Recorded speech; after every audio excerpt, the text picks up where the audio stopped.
Hey guys, my name is Dylan, and in honor of Mother's Day, I'm out here with my mom and the Soul Source Classic, and she's going to be cooking us her own recipe called Hawaiian pork chops.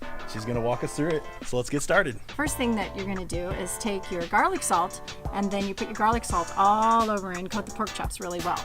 Okay, so for the barbecue sauce, you want 3/4 of a cup. For the soy sauce, you want 1/4 of a cup. And for the pineapple juice, you want 1/2 cup.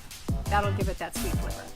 So we're using some minute rice for this recipe. We've already have our 2 cups of water boiled. 2 cups of minute rice with 2 cups of water will make 4 servings. But we need to put some of this on here and start that marinade going.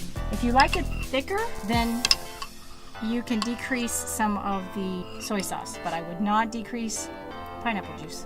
So we're just gonna let that marinate for a minute.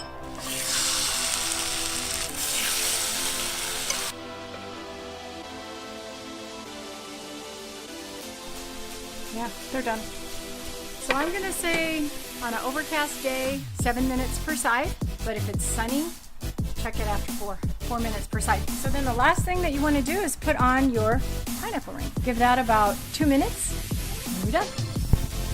So that wraps up our Mother's Day on the Soul Source Classic. I hope you guys enjoyed today's video. If you did, give it a big thumbs up, and don't forget to share it with your friends. And big happy Mother's Day to all you mothers out there. And we'll see you guys in the next video.